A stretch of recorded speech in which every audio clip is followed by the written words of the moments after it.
Men are taught to perform, women are taught to please, and somewhere in between, authentic connection gets lost. Today, we're going to talk about the way men and women approach sex, what really turns each of us on, and how men and women can finally meet in the middle for deeper, more satisfying intimacy.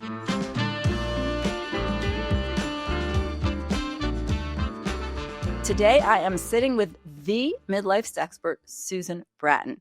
Susan is the co-founder and CEO of several companies. She's a best-selling author, publisher of 44 books, and a plethora of programs, including Relationship Magic, Revive Her Drive, Ravish Him, and The Passion Patch. And personally, I have learned so much from her work even before I started this journey. So welcome, Susan. Hi, Karen. It's great to see you. So a good part of my audience are individuals in long-term relationships. Yes.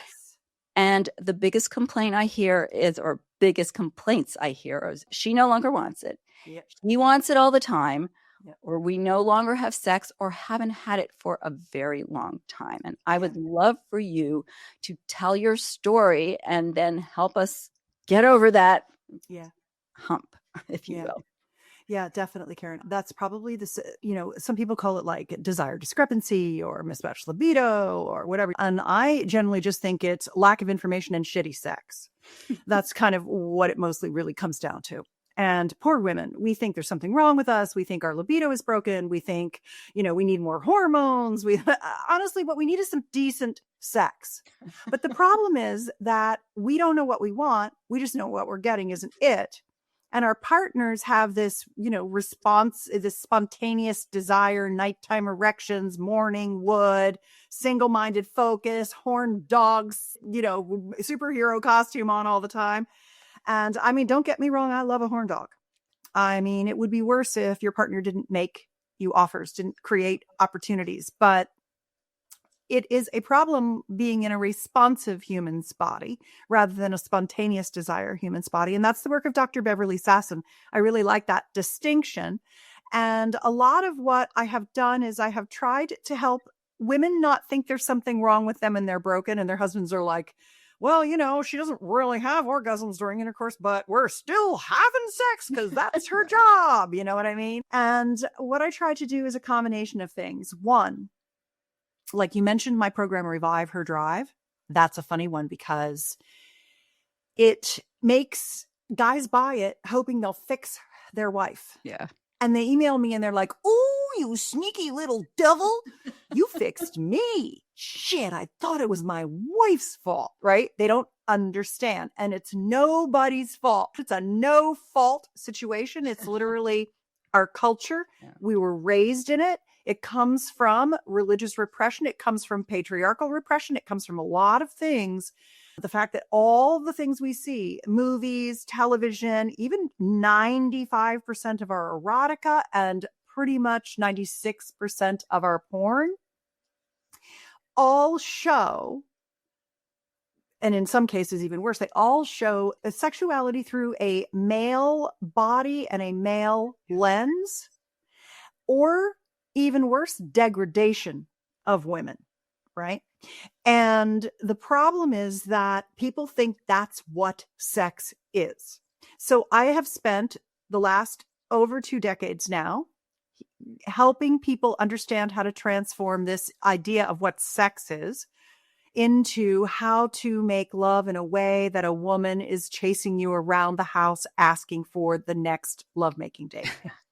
That's where we want to be. That's where you get when you're informed, where you understand what her body needs, what his body needs, where you have good communication, where you can communicate what your body wants in every moment because it constantly changes, especially in the female body, but also the male body, where you have pleasuring techniques, communication skills, the ability to be sensual with each other, share fantasies, try new things, not have body shame. Like there's just a lot of components that go into the wedge that gets created most often. 10 years ago, I hardly heard about women complaining that their men didn't want sex. Now I do. And it's a combination of women finally getting a little access to some pleasure on their own terms and realizing that they really want pleasure and that it's good for them and that it's healthy and they deserve it. And they want to move through that whole patriarchal repressed past and into adoration, worship, appreciation, encouragement, orgasms, connection, pleasure, satisfaction. And the men are eating out of plastic and they don't have any tea and they're overworked and they're stressed out and they're on antidepressants and they don't want to have sex. So it is actually, believe it or not, unfortunately, the playing field is leveling. And I don't think that's necessarily good either. But I started out really helping men understand how to get their wives to want them for sex again, because it's what I went through. And I was 42 years old and my husband was driving out the driveway one last time as my daughter held my hand in the doorway, and I was like, what the hell am I doing here? Oh God, I'd been avoiding him for sex. I'd had sex with my husband for 12 years and I'd never had an orgasm. I just didn't want to do it anymore. And he thought, well, we should still do it and it's fun. And I was doing it as much as I could, but I didn't enjoy it. I didn't know what to do. And so we decided, all right, let's try to figure this out. We went to therapists. They didn't teach us much. We went to sex workshops. That helped the most. By actually someone just telling us what to do step by step, because humans are called Homo sapiens. That's what we're called in the animal kingdom. And we all have the same operating system. One is more testosterone dominant. One is more estrogen dominant. And that makes some pretty big nature differences. Then we have the nurture differences of our culture as well. The biggest issue is that we don't have much sexual literacy. I mean, you are a trained sexual educator.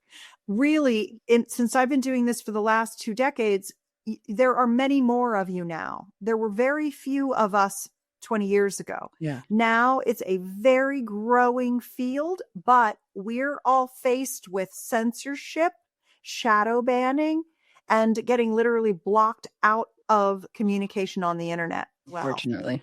It is. And so I learned how easy it is to have hot orgasmic sex. And I was in the Silicon Valley. I was a tech executive and I'm like, I need to put this stuff online so everyone everywhere in the world have access to this information. And so really what I did was I helped guys kind of unwind all of the misinformation that they got so they could be the masculine sexual leader to lead their woman toward her pleasure. Because if your husband doesn't make it okay for you, like I'll give you a really good example. A lot of women have a pretty big sexual appetite once they get going, and they're really afraid to be slut shamed by their partner. Yep. That's such a big contraction for women who desire. And the people who are listening to your show, they're listening to your show because they have desire. They are what I call a sexual seeker. They want more. They know there's more. Most people are not listening to these shows because they've given up. They're not interested.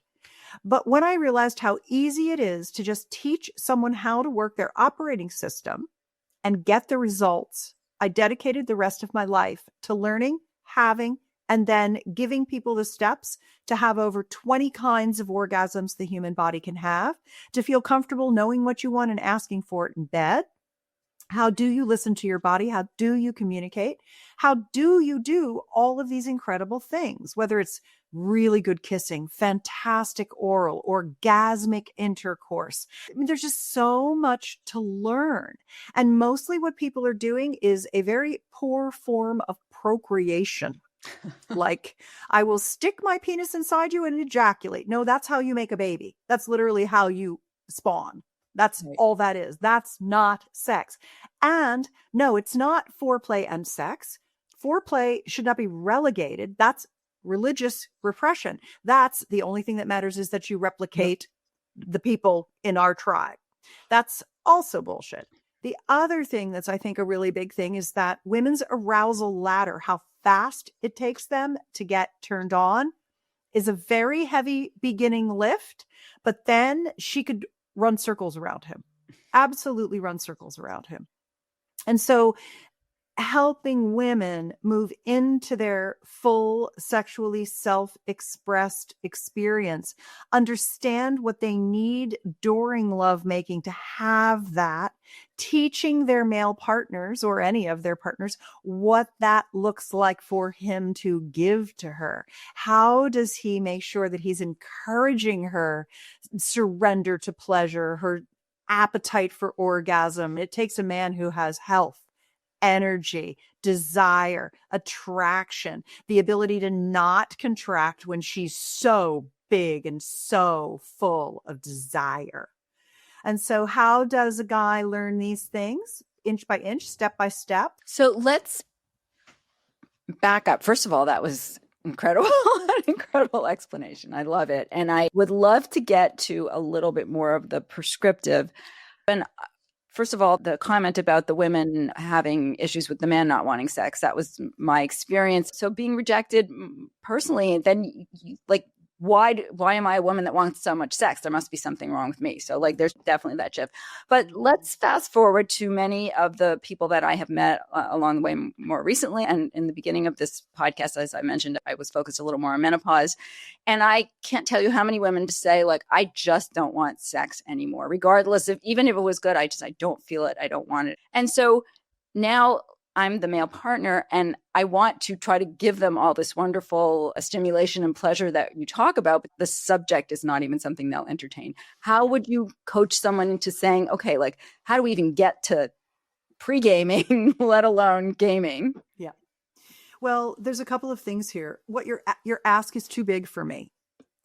That can require therapy. And I'm not a therapist. I teach passionate lovemaking techniques, bedroom communication skills, and intimate wellness. And it's very individual. But what happens most of the time is that the sex has been so shitty for her. And what she thinks is sex is what I call grab a boob and stick it in sex, where, you know, he's just like, bark, bark. He comes, you know, and like, why would she ever want that again? But that's what 90% of women are having, and that's why they opt out. So now what do? I'll give you a perfect example. I got an email from a fan down under in Oz, Australia. I'm headed there in a couple of weeks. And well, I love the Australians so much. And he said, you know, I've been a fan of yours for many, many years. And I bought your program Seduction Trilogy, and I've been making my wife small offers. We've been together for 20 years. We have middle-aged kids, you know, like teeny tweeny kids, 2 boys. And my wife thinks that our sex is really good. And yet we maybe have sex once a week. And I'm super frustrated because I want to be close to her way more than I get to. And, you know, we use some sex toys. She brags to her friends that her sex life is great, but she tells me, well, you know, I'm hormonal. And so sometimes I want it and sometimes I don't. And he said, I bought your Seduction Trilogy and I started making her small offers. That's what the first thing was that you told me to do, is make her small offers. You know, I offer her like a butt massage. I offer to like kiss her thighs, things like that. So I don't offer sex. She just says that she'll have sex when she feels like it, and to leave her alone, and having the boys around is worrisome for her and all of that kind of stuff, and that she's happy. Leave her alone. And I was like, okay, well, let me explain what small offers are. That's not a small offer. Right. That's a big offer. Massage is not a small butt offer. massage is not a small offer, dude. But this is the thing with guys. They're so freaking goal oriented that they think that's a small offer. It's not a small offer. A small offer is, would you like a glass of Chardonnay and rub my feet while you tell me about your day? That's a small offer, right? So I told him, okay, here's a couple of things that I want you to do. First, make smaller offers. And so, you know, go back into the program and learn it again, and you know, step way back. The second thing that I said was, move the boys to a different location in your house. Your wife literally asked you to do it. Get it done. Give them their freedom. Cut them loose. Move them away. And then the third thing I said was, part of what you have to do is educate your wife that it's not really hormones that are the thing that drive her. Yes, sometimes when we're ovulating, we can be horny, but that's not really it for us. We are responsive desire, but you can't offer us an ass rub because we know you want sex and we're not in the mood for sex. You have to get smaller and touch her a lot more. There's this little analogy I use. I used to have a little Shetland sheepdog. His name was Prince Pearly of Prancerland. And he was so cute. But when we got him, he was this beautiful dog. He was this like beautiful foxy lion dog, like gorgeous. You wanted to touch him so much, but he did not like to be touched. And so we realized he was like a food whore. So we would give him a little treat and pet him while we were giving him the treat to condition him to touch. And the thing is that men have generally conditioned their woman that the only time they get touched is when they're trying to get fucked. And so we need a lot more. And I teach men this: nurturing touch, healing touch. Like this morning, I found out that my girlfriend, who was my 20-year-old bestie that I've been friends with for 40 years, her son had a heart attack and died at 27 years old. Oh my What goodness. did I do? I went in and I laid down on the bed with my husband and I sobbed in his arms for a half an hour straight. And he just held me.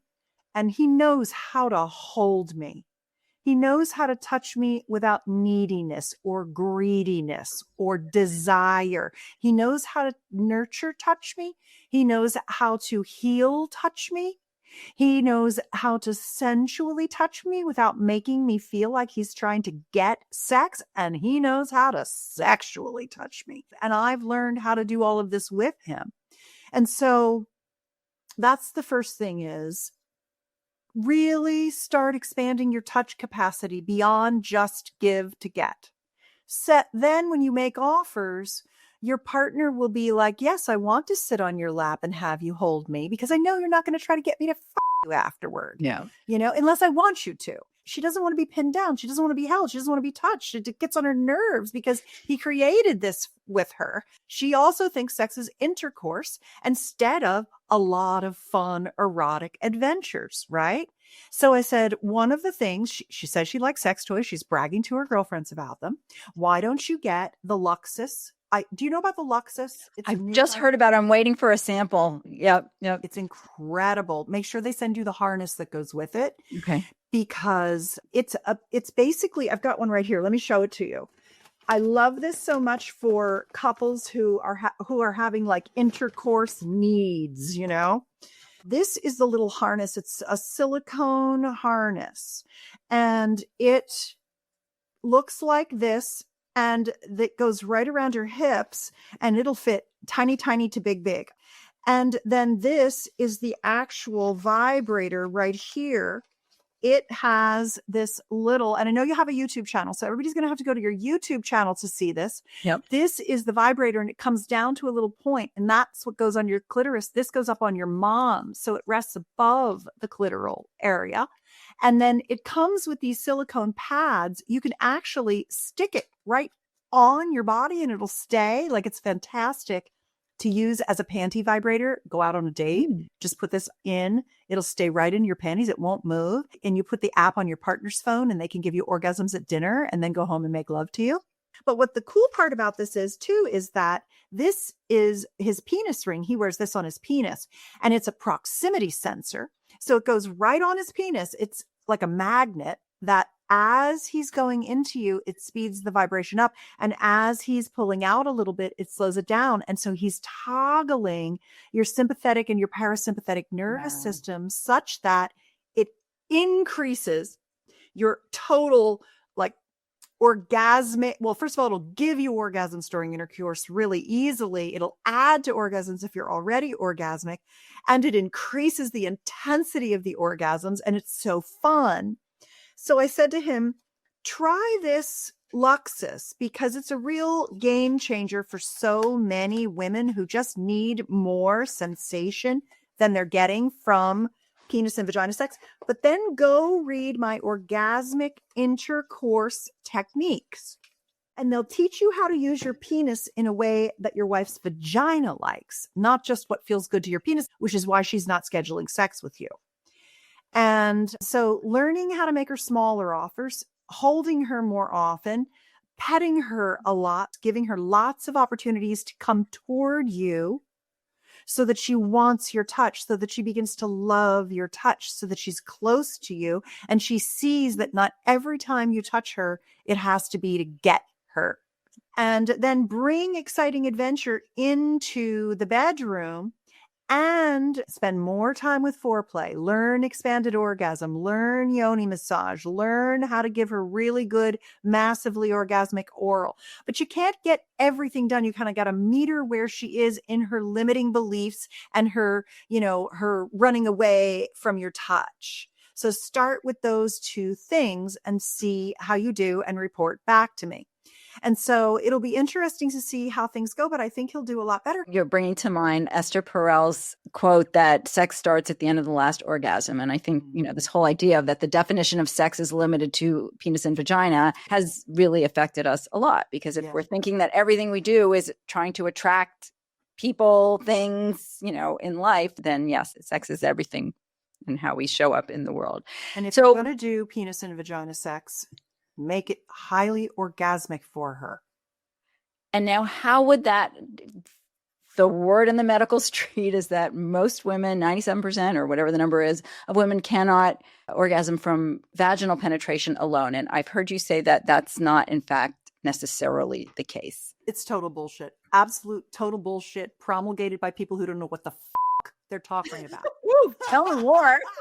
I'm one of those that needs the external stimulation. So that's why I'm curious. Yeah. So basically the biggest issues are, okay, there's a lot to unpack here, but let me give you a really simple, straightforward physiologic answer, which is, let's start with the yoni, which I like to call the yoni. It's the vulvovaginal system. I got to find my vulva. Hang on. Here she is. So let's talk physiologically first. Okay. So physiologically, we have this vulva, and you're going to want to go to YouTube for this because, it's a visual. Yeah. There's always links for everything in the show notes. So good. So you've got the mons on the top. This is like where all the blood flows down and in. A lot of it does. And you need that really luscious, and you need it like softened. And then the outer labia, which is under the pubic hair, underneath that tissue are two big erectile chambers. And then there's the clitoral shaft that goes into the pubic bone with the clitoral hood, which is actually part of the inner labia. The hood is just part of a continuation of the inner labia. The inner labia are massively orgasmic as well. So the outer labia have literally clitoris is under there. The inner labia are part of the clitoral body. They're just an extension of it. Then you've got the clitoral glands, which is the tip, which everyone raves about with the 10,000 nerve endings, and it feels great. 100% touch that clit.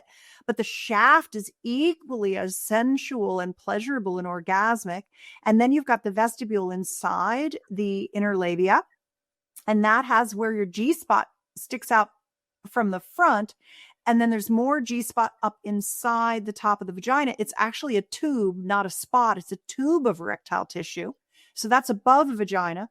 And then below the vagina and above the rectum, there's actually another tissue structure called the perineal sponge.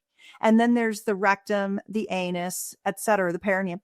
And so the vagina itself is literally encircled with erectile tissue. It's like a circular penis. And it has all these nooks and crannies. This is what the tissue looks like inside there. If I peel the skin off, this is all erectile tissue.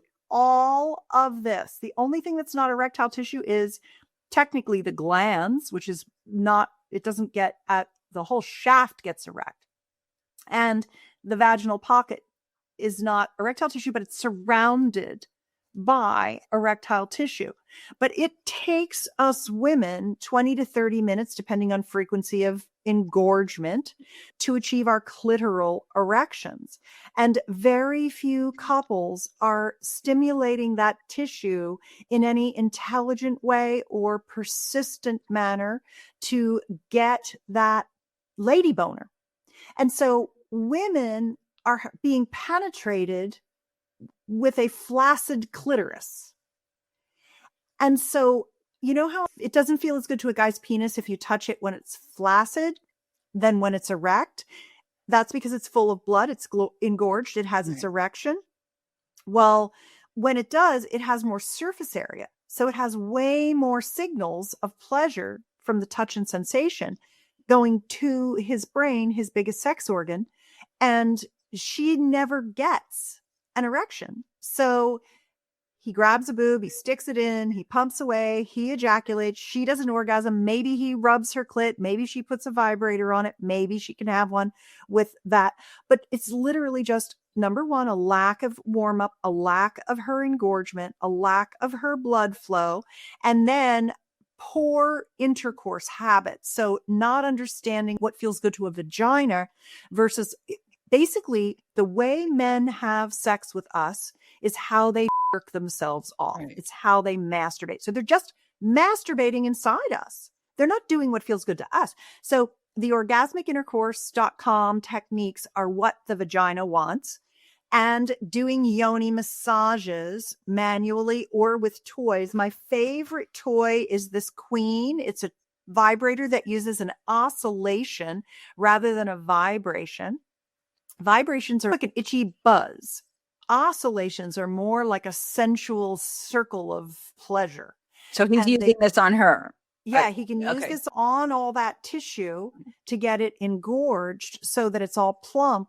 And then when he combines that with the techniques that feel good to her vagina, and she believes she can come, because most women think they can't. They're just the person who can't or can't. And it's not even how they just don't think they can. I just can't. Yeah, you can. And so I think when couples start to begin the practice of pleasure and breasts, mouth, kissing, nipples, you've got to stimulate the 3 pillars of arousal, and you have to know her arousal takes 20 or 30 minutes. She has to be willing to lay just that you can get her, she'll work with you, but that you two together can get her turned on, because her arousal ladder is, the first steps are so steep. You got to get behind her as the man and kind of hoist her up the ladder. And then when she gets up, her steps get easier and easier and easier. And then she's on an escalator and he's already having a sandwich and he already jackered, right? And so he's ready to go. This is why we need 3 or 4 guys around once we get really turned on, because, we just need more than we can often get. Then, one of the things I also teach men is something called the me breath, which is a squeezing, a breathing, and a thrusting technique that you kind of learn like a golf swing. And it helps him not ejaculate before he wants her to or before we beg him to. And I think that's very important as well, is to understand that you're in this together. Like when I land on the bed with my husband, we schedule sex dates because we're both busy. We both run our companies. We run 5 companies between us. Yeah. He's got a few startups. We've got our 2 businesses together. It's crazy. So I look at our calendar and I put it on the calendar, and I don't need to be horny. I don't need to want him. I just know once I get there, we'll have fun and I'll get turned on because he knows how to get me there and I know how to get there. We've got that path down. And so that whole thing changes so much about how couples think about their sex life. Oh, I can learn skills. Oh, every woman can have orgasms from intercourse. You just need to know. Oh, try these. The vagina ones. Oh, you small offer, all this stuff. And once you start learning those things, you're like, oh my God, our sex life's never been better. I'm so long, so hard, so many times that I basically have brain, and it takes me like an hour to recover from it, like that's where you want to get to, and you can, and everybody can get there, and it's fun to learn together. I love it. I'll have what she's having. Definitely. Definitely. Now we figured out how to arouse the woman. So one of the things that I've experienced, and I know there's an emotional component to it, men who, not the premature ejaculation, but the delayed to no ejaculation during the sexual experience. You want me to tell you what to do to fix that? Absolutely. Super easy. So delayed ejaculation is nerve retraction from vascular death. So what happens is the guys who are pumping away forever on their wives, and their wives are like, oh, Jesus, please be done. You're wearing me out. Or they've got the grip of death on their penis just to have an ejaculation. And it happens more for older men. But it can happen as an effect of too much hardcore porn watching in younger men as well. But that's more of a dopamine issue. For most men, it's more of a nerve loss, actually. And these are the two biggest buckets. There can be other things. So like, I'm not a doctor, go to a urologist for God's sake. But generally what it is that their vascular system, so their arteries and their veins and their capillaries, it's shrinking as they age. And it shrinks from the edges to the heart. And so their feet are starting to swell. Their ankles are swelling. If they have rings, the rings are hard to get off. The tip of their nose might start to get a little discolored yellow instead of pink. Their skin doesn't look as healthy. It starts to wrinkle at an accelerated rate. Their penis begins to shrink and atrophy. They don't get the erectile firmness that they used to have. They don't get that veiny penis look anymore. That it gets more wan and less hard. And what happens is that he has heart disease. It's heart disease. He's got plaque in his arteries that's calcifying. The system is getting stiff. It can't pump the blood into the penis, to the ends of his penis. And so what happens is the capillaries shrink, the tissue atrophies, the nerves retract, and he loses sensation. So how you fix it is you get on a nitric oxide supplement. And honestly, anybody over 40 should probably supplement with a nitric oxide supplement because our soils are nitrogen depleted. Even juice, sometimes you just can't get enough of the nitrogens, and the nitrates get converted to nitric oxide, and that's what pushes the blood around in our body. So when we get those swollen ankles and edema, it's called, basically, or erectile dysfunction, and women suffer just as much from sensation loss as men. They have a hard time getting there, but nobody gives a shit about a woman's clitoral erection in our world, right? Like no doctor even knows about this or was educated about it. So he needs to take nitric oxide supplementation. I've got, and I can send you some of this too, Karen. This is the Flow Nitric Oxide Booster. It's important for women and men. It reestablishes the blood flow to the edges. And then it gives your system what it's been lacking to push the flow. But for men, often that's not enough, and many women as well. And so for men, they can also use a vacuum erection device, a penis pump, because the pump will pull the blood. The way that it works is you stick your penis inside, and this pump pulls the air out of here. And what happens is it makes your penis kind of get sucked up into here, and it pulls the blood from your body into your penis. So your penis gets back to its full blood carrying capacity. It starts to push the capillaries to the edges, so you get sensation back again. And then you take it out and have intercourse. Like you won't lose it when you get out of the penis pump. You can pump and pull this ring off and trap the blood in your penis for a penetrative erection. But if you pump every couple of days, this is like a self-care down there type of a device. This is a sexual biohacking device, sexual regenerative therapy. And if you do that a couple of times a week, it'll restore the function and grow the nerves back. But if that's not enough and you're too far gone, what I recommend on top of this stack with the nitric oxide and the penis pump is Gainswave. Gainswave is an acoustic wave treatment you go to a Gainswave practitioner to have, and they rub a wand. It doesn't hurt. They rub this wand on your penis and down into your perineal area and around the buried shaft of the penis. They also do it on the labia, the mons, the clitoral structure, etc. for women.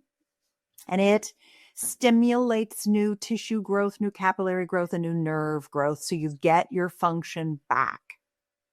This is different from like the Mona Lisa, the laser. Mona Lisa and other RF, that's a CO2 laser or an RF device. They're only intravaginally, and that's not where our clitoris lives. The clitoris lives around the vagina.